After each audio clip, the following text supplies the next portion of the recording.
여러분 안녕하십니까. 빨간 상승의 맛 김영롱입니다. 네, 안녕하세요. 최인입니다. 2021년까지 한 달이 채 안 남았는데 코스피 연일 사상 최고치입니다. 네. 계속해서 장밋빛 전망 나오던데 올해 안에 3천 찍고 화려하게 끝날 수 있을까요? 올해 3천이요? 네, 지금 기세라면 가능할 것 같기도 약간 하고. 상승에 취해 있는 것 같습니다. 그런데 충분히 그런 기대감이, 그런 멘트가 나올 수도 있다라는 게 진짜 잘 오르죠. 그리고 대형주들이 다 붐업을 시켜주다 보니까 2,700도 이제는 오늘 내일 안에 점령하지 않을까라는 생각이 드는데요. 다만 이렇게 취해 있다 보면 우리가 놓치는 게 꼭 있어요. 그 놓치는 거 저희가 여러분들 놓치지 않도록 오늘 많은 전략과 종목들 준비했으니까요. 끝까지 함께 하시면서 12월 한 달간도 수익률 좀 극대화시키길 바라겠습니다. 네, 들어가 보겠습니다. 빨간 상승의 맛 시작합니다.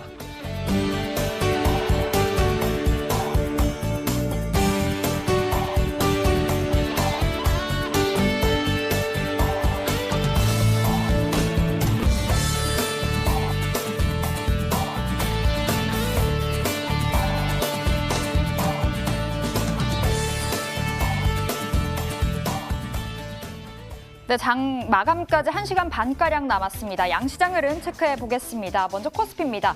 코스피 또 한 번 사상 최고치를 갈아치웠죠. 장중 2,675포인트를 가리켰고요. 현재는 2,669포인트, 2,670선 코앞에서 움직여주고 있습니다. 코스닥 보시길까요? 코스닥도 오늘 이 빨간불 계속해서 켜주고 있습니다. 이 900선을 맹추격하는 흐름 보여주고 있고요. 현재는 0.46%의 상승, 895포인트 가져가고 있습니다. 자, 오늘 장에서 뜨거운 관심 받아갔던 종목들 막상막하 통해 챙겨보겠습니다. 자, 급등하고 있는 막상 종목들 보겠습니다. 오늘 삼성전자가 3%대 상승을 보였습니다. 모두투어 11%, SK가 7%의 강세였고요. 포스코인터내셔널 4%, 그리고 원희가 EPS 6%까지 고점을 키우는 모습이었습니다. 삼성전자가 7만 원에 근접하면서 역대 최고가를 돌파했습니다. 간밤 미국 마이크론 테크놀로지의 실적 상향 조정이 힘을 실어줬는데요. 현재 구간 2.65%의 상승으로 69,600원에서 등락 이어가고 있습니다. 오늘 장에서 여행주들의 강세가 눈에 띕니다. 그 안에서 모두투어는 오늘도 52주 신고가를 갈아치우면서 4거래일 연속 상승 랠리를 달려가고 있는데요. 현재 8.73%의 상승으로 21,000원 선 뚫어냈습니다. 자, 오늘 장에서 급락하고 있는 마카 종목들 보겠습니다. 오늘 아시아나 IDT가 9%가 넘게 빠졌습니다. KG 동부제철 7% 반락하는 흐름 보였고요.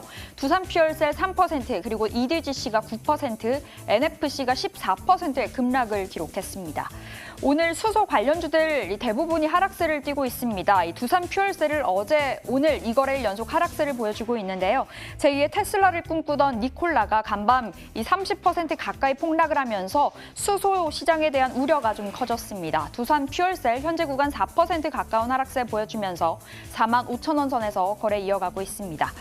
EDGC는 자사가 최대 주주로 있는 솔젠트 이 전 대표의 위법 행위로 인해서 손실이 크게 발생했다라는 소식이 전해졌습니다. 이 소식에 오늘 주가는 낙폭이 깊게 흘러가고 있는데요. 현재 8.6%의 하락으로 10,000원 선에서 등락 이어가고 있습니다. 자, 오늘 장에서 매력 있을 종목들 이 메리츠증권 광화문센터 이익원 차장 만나 뵙겠습니다. 차장님 안녕하세요. 네, 안녕하세요.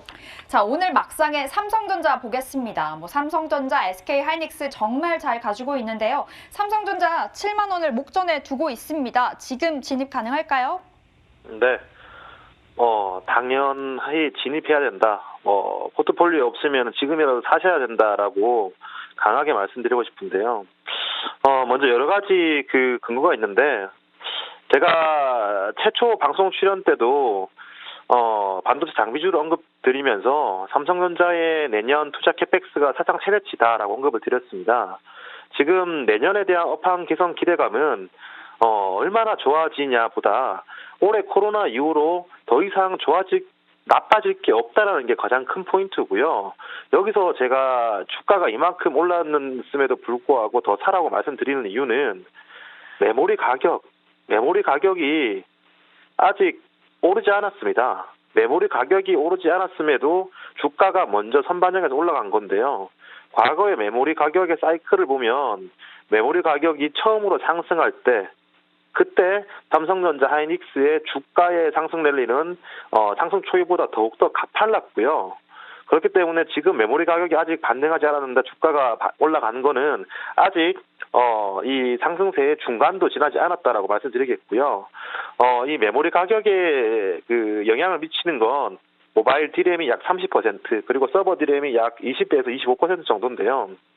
굉장히 의미가 있는 부분은 모바일 D램 같은 경우에는 전 세계 스마트폰을 사용하시는 유저들, 그러니까 14억 인구가 최종 수요처거든요. 그러니까 이 14억 인구가 모두 집단 행동을 하지 못합니다. 다 구매를 안 하거나 또는 구매를 하거나 집단 행동을 하지 못하는데 서버 D램 같은 경우에는 최종 수요처가 채 10곳도 되지 않거든요. 팡이라고 불리는 업체들, 그리고 중국의 알리바바, 텐센트 이런 기업들 몇 개의 기업들이 밖에 없는데 10개 이하의 기업들이기 때문에 이들은 집단 행동이 가능합니다. 서버 D램을 더욱더 싸게 사고 싶어하는 집단 행동이 가능한데 만약 서버 D램이 반등하기 시작한다. 그러면 이 10명 중에 한 명이라도 나는 더 가격이 올 거로 보여지니까 D램을 더 많이 사겠어. 더 가격 올려 사겠어라고 하면 서버 D램의 가격은 더욱더 가파질 수밖에 없는 상황이니까 지금은 메모리 가격이 오르지 않았다. 하지만 주가가 올랐다는 것은 향후에 메모리 가격이 오른다면 이 메모리 가격이 얼마나 오를지 언제까지 오를지 가늠이 안 되기 때문에 지금은 삼성전자의 주가가 언제 어디까지 갈지는 모르겠지만 분명히 우상향은 맞는 포인트다라는 게 가장 중요하고요. 여기에 메모리 가격의 증가는 EPS 증가를 가져올 뿐더러 결국 삼성전자는 이번 4분기에 주주 환원 정책 특별 배당을 할 가능성이 많습니다. 이는 동사의 EPS 증가뿐만 아니라 멀티플 또한 상향시키는 요인이거든요. 저는 이런 삼성전자의 특별 배당 이벤트를 굉장히 긍정적으로 보는 이유가 삼성전자가 배당 수익률을 늘린다. 주주환원 정책을 늘린다. 그럼 우리나라의 대다수의 기업들이 이 주주환원 정책이나 이 배당 늘리는 정책에 동조할 수밖에 없습니다. 이는 우리나라 전체, 코스피 전체의 멀티플 상향 요인이기 때문에 충분히 삼성전자와 우리나라 코스피에 대한 긍정적인 의견 유지하고요. 매수가는 현재가, 목표가는 85,000원, 손절가는 55,000원 제시해드리겠습니다. 네, 아주 속 시원한 대답 주셨네요. 삼성전자 지금이라도 사라라는 이야기, 목표가 85,000원 그리고 손절가 55,000원 제시를 해주셨습니다. 자, 다음으로 모두투어 보겠습니다. 여행주들 오늘 정말 강하게 올라가는데 모두투어는 신고가 행진을 펼치고 있습니다. 지금이라도 달리는 말에 올라탈까요? 아니요, 차익 실현 의견 드리겠고요. 최근에 상승세는 백신에 대한 기대감이 선반영되고 있습니다. 백신이 나오면 이제 사람들이 이제 그 사회활동을 본격적으로 시작할 거고 여행도 많이 갈 거다라는 기대감 때문에 주가가 올랐는데요. 저는 백신 접종 시작이 셀온더 뉴스가 될 가능성이 많다라고 생각되고 있습니다. 그리고 혹시나 백신 접종 이후에 이런 부작용이나 각종 노이즈가 생긴다라면 컨택트 업종들에 대해서 센티멘탈 악화가 될 거기 때문에 백신 접종이 곧 있을 텐데 이는 매도 의견을 드리겠고요. 여기서부터 주가가 더 올라가기 위해서는 기대감이 아닌 실적을 보여줘야 됩니다. 왜냐하면 대표적인 컨택트 업종들이 카지노, 여행인데요. 지금의 상황을 유지한다면 이 현금이 얼마 만에 소진되는지 이 몇 개월을 따져보면 강원랜드 같은 경우는 88개월이고요. GK의 파라다이스 같은 경우는 38개월. 하지만 하나투어 같은 경우는 12개월, 모두투어 같은 경우는 33개월입니다. 이 말은 이들이 가지고 있는 현금이 지금 같은 업황이 지속된다면 하나투어는 12개월 만에, 모두투어는 33개월 만에 소진된다는 의미인데 이제는 그 회사가 보여줘야 될 것이 기대감 그리고 향후에 대한 이런 낙관적인 전망이 아니라 실적을 보여줘야 될 때다. 이 실적이 없다라면 이 구간에서 차익 실현 의견을 드리겠습니다. 네, 일단 모두투어 실적으로 보여줘야 할 때가 온 것 같습니다. 차익 실현 관점에 나서보도록 하겠습니다. 자, 바디텍매드 ASL 보겠습니다. 11월 25일에 주신 다음에 14%대 수익률 거뒀거든요. 오늘 다소 좀 주춤한데 그때 주셨던 목표가 31,000원 그대로 끌고 가볼까요? 네. 그 바닥권에서 제가 이런 말씀을 드렸습니다. 지금 백신이 나오고 치료제가 나오는 것에 대해서 진단키트에 대해서 너무 흑백 논리 그리고 선입견을 가진다라고 언급드렸는데요. 백신이 나오면 그리고 치료제가 나오면 키트주들의 실적은 다 꺾일 것이다. 그리고 키트는 필요가 없을 것이다. 이런 흑백 논리 선입견이 많은데 반대로 지금 실적 같은 경우에는 4분기와 내년 1분기 실적 추정치뿐만 아니라 수출 데이터가 꾸준히 사용되고 있고요. 주가는 내려가고 있는데 실적은 올라가고 있는 의미입니다. 근데 이에 대해서 이런 의구심을 가질 겁니다. 당장 코로나가 잡히는 것이 아니기 때문에 4분기나 내년 1분기까지는 좋겠지. 하지만 이게 코로나가 이제 끝나면 더 이상 키트가 필요 없는 것 아닌가라고 많이 말씀하시는데 내가 백신을 또는 치료제를 맞고 면역력을 가졌는지 그리고 전염력이 없는지를 확인하기 위해서는 내 몸에 중화항체가 형성되었는지 또는 아닌지가 중요하거든요.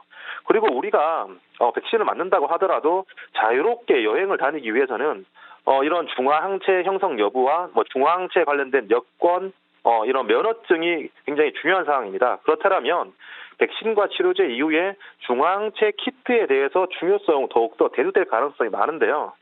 지금은 단지 이 바이오텍 메디에 대해서 이제 끝났다라는 선입견 그리고 이제 공부를 깊게 안 해보기 때문에 중화항체나 실적에 대해서 관심을 안 가지지만 충분히 향후에 실적이라든가 중화항체 키트의 중요성이 대두된다라면 워낙 주가가 많이 빠져있기 때문에 단기간 상승이 예상된다. 생각됩니다. 네, 내년 초까지 실적이 잘 나올 걸로 평가가 되고 있습니다. 바디텍메드 목표가 31,000원까지 그대로 잡고 대응해 보도록 하겠습니다. 자, 오늘 막상막하 메리츠증권 광화문센터 이희권 차장과 함께 해봤습니다. 말씀 고맙습니다. 네, 감사합니다.